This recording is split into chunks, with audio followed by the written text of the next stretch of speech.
Jossain mielenhäiriössä meni ja kuulkaas huutonetistä huusin tämmösen Resident Evil Includes All Six Films-paketin, kun halvalla sain. Eli tässä siis seuraa Resident Evil-haaste. Minä katson nämä kaikki 6 elokuvaa 2 jaksossa ja voi pojat, minä tulen nauttimaan taatusti tästä seikkailusta.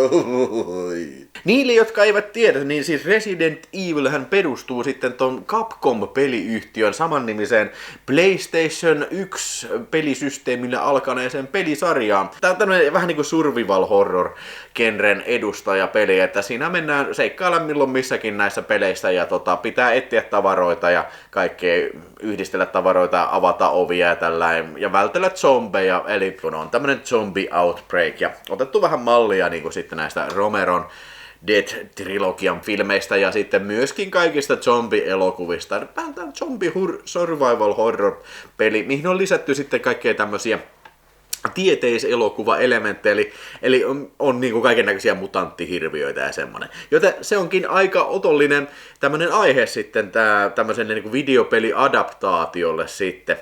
Resident Evil 1 vuodelta 2002, ohjaajana on Paul W.S. Anderson, eli jätkä, joka on ohjannut muun muassa Mortal Kombatin ja sitten vielä on ohjannut ton Event Horizonin ja Soldierin ja yleensä semmonen ohjaaja, joka profiloituu ehkä ennen kaikkea tämmöisiin kauhu- ja tieteiselokuviin, joten tässä on varmasti match made in heaven, kun naitetaan sitten tämmönen Resident Evil ja sitten Paul W.S. Andersonin tyyli ja myöskin se, että tällä ohjaajalla oli myös niinku kokemusta videopeli-adaptaation tekemistä. Ymmärtääkseni tämä ensimmäinen Mortal Kombat on yksi suosituimmista, vielä tänäkin päivänä menestyksekkäimmistä näistä videopeli-adaptaatioista. Sitten myös niinku tähän lisää omaa maustetta soppaansa, eli Paul W.S. Andersonin ohjaajan niinku siis oikeassa elämässä vaimo Milla Jovovich näyttelee tässä sitten tätä Alice, kun sen nimi on tää tämmönen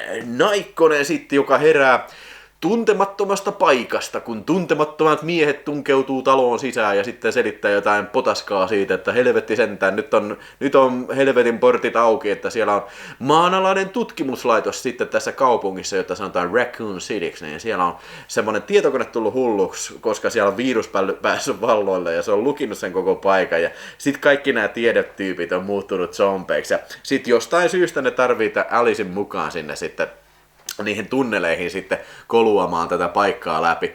Eli hyvin tämmönen survival-henkinen päätarina tässä on kyllä. Siis sanotaan vuonna 2002, niin tää on periaatteessa tehty sitä vähän ennen kuin alkoi sitten tää tämmönen zombie-elokuvan uudelleen tuleminen. Että oliko sitten samana vuonna tuli toi Shaun of the Dead ja sitten tuli seuraavana vuonna tuli toi Jack Snyderin toi Dawn of the Dead, eli remake Romeron alkuperäisestä Dawn of the Deadistä.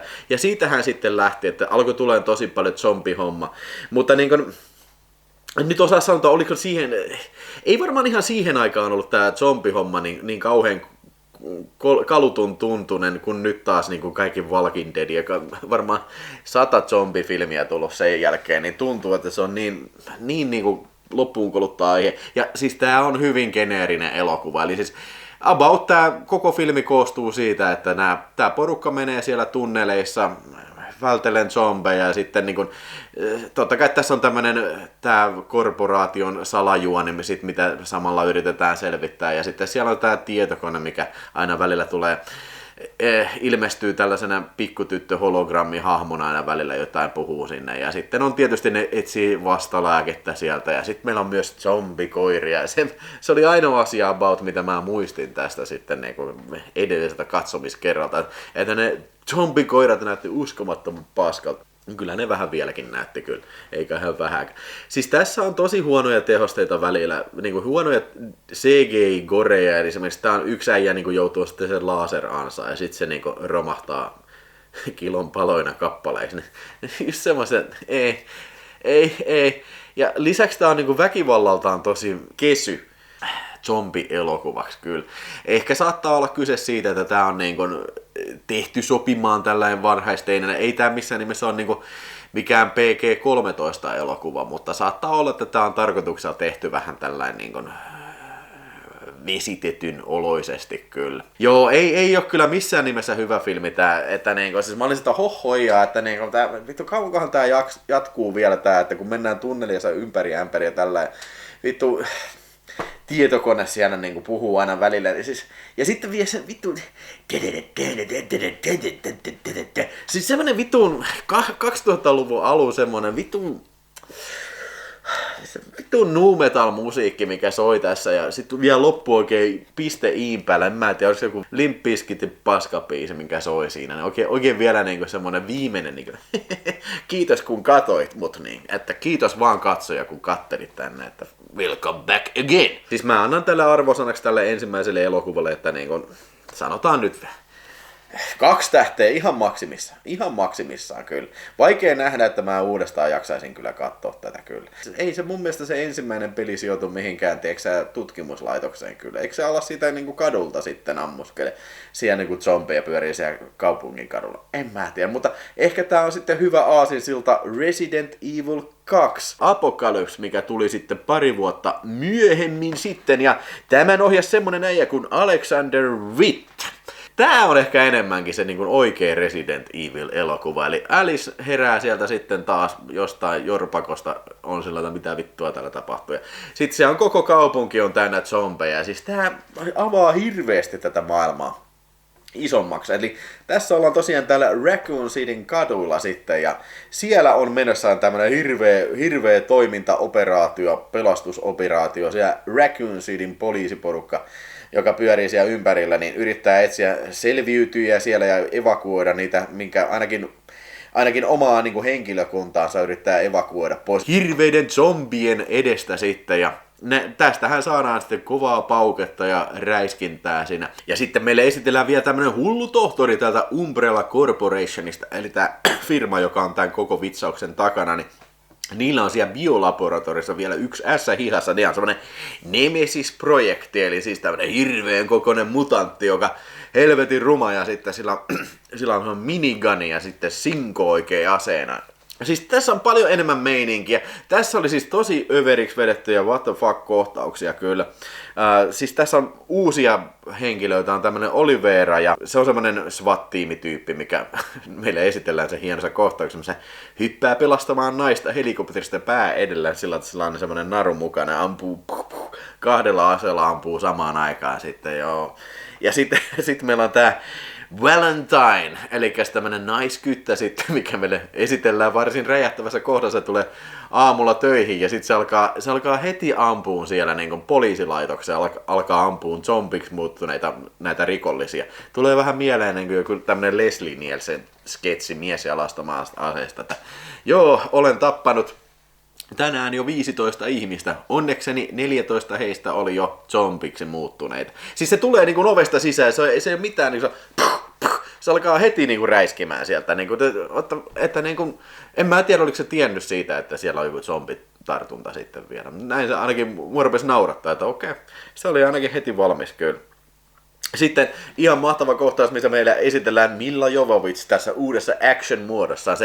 Siellä on porukka, mikä on kirkkoon mennyt pakeneen sitä semmoista kieliolioa, mikä sekin on vissi joku pelihahmo sitten, niin ajaa sitä moottoripyörällä kirkonikkusta lasista sisään ja sitten ampuu sitä moottoripyörän päältä näin ja hyppää voltilla takaperin siitä niin, että se moottoripyörä lentää sitä kielimonsteria kohti ja sitten se ampuu niin, että se moottoripyörä räjähtää ja sitten se ampuu vielä sillä lailla, että se risti kaatuu ja se litistyy se monsteri siinä. Niin siis se oli niinku nyt puhutaan asia. Nyt tää on niinku viihdyttävää. Tää oli hauskaa. Siis mä tykkäsin tästä kovasti kyllä. Paljon enemmän kuin ykkösestä kyllä. Tää on varmaan paljon isommalla budjetilla tehty kuin se ensimmäinen.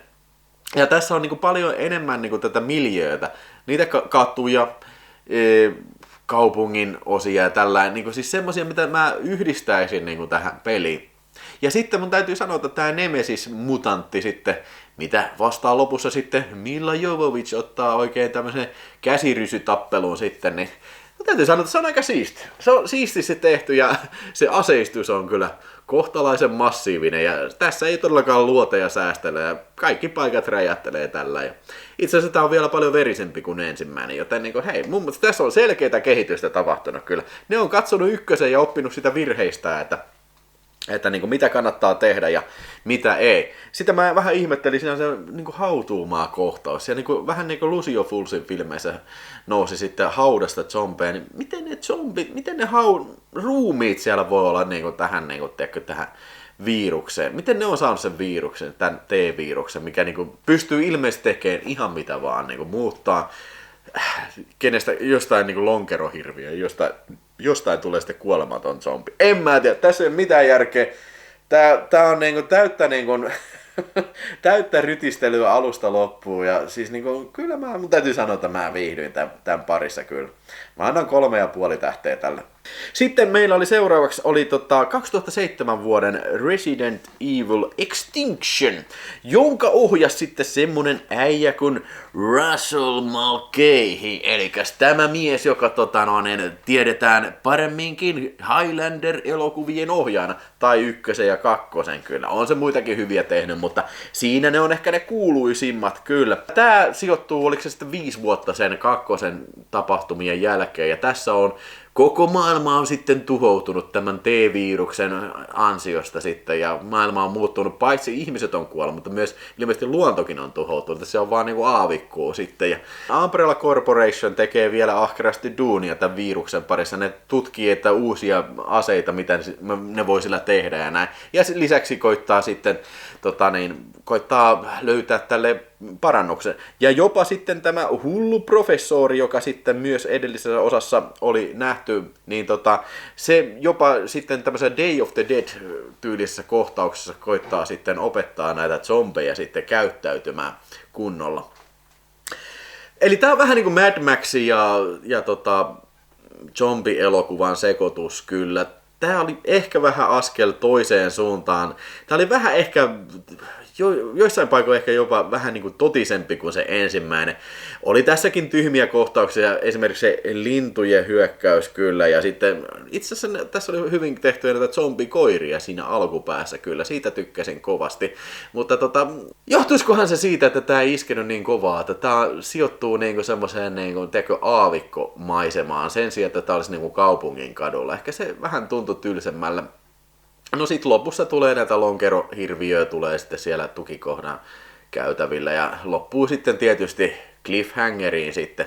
En viitti paljastaa sen enempää sitten tätä. Mutta joo, on tää parempi kuin ensimmäinen kyllä tää osa 3, mutta ei tää nyt ihan...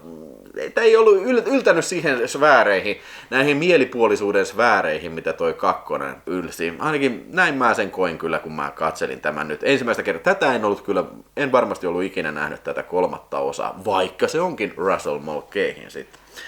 Mutta okei.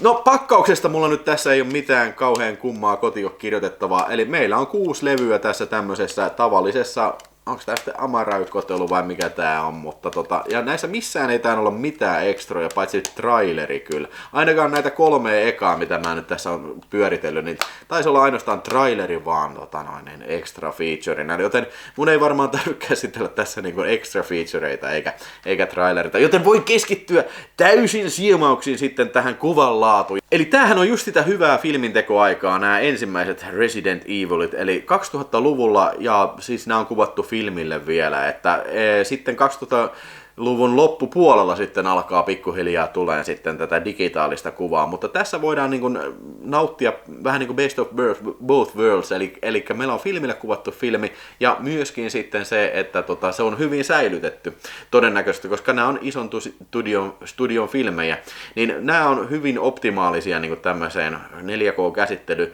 Ja tosiaan kyllä, kuvanlaatu näyttää kyllä todella hyvältä. Mä en tiedä, ehkä toi ensimmäinen, siis se oli ehkä visuaalisesti jotenkin kummallisen tylsä.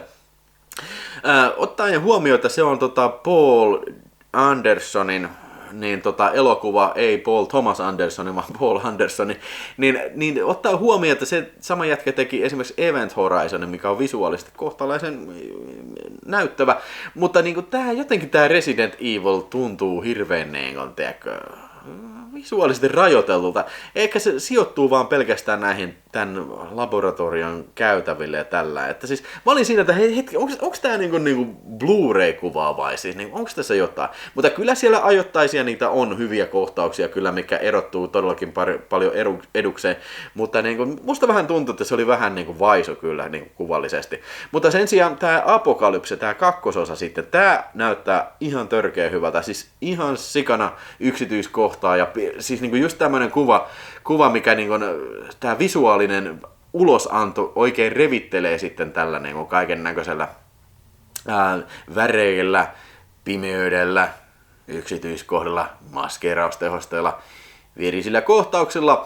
Lukuun ottamatta muuta tyhmän näköistä CGI-efektiä, niin tää oli aivan top notch, siis todella herkullisen näköinen elokuva, ja tykkäsin tosiaan siitä kaikesta tuhosta, mikä tää aiheuttaa tää Nemesis-olento, sillä kaikki ne aseineen sitten.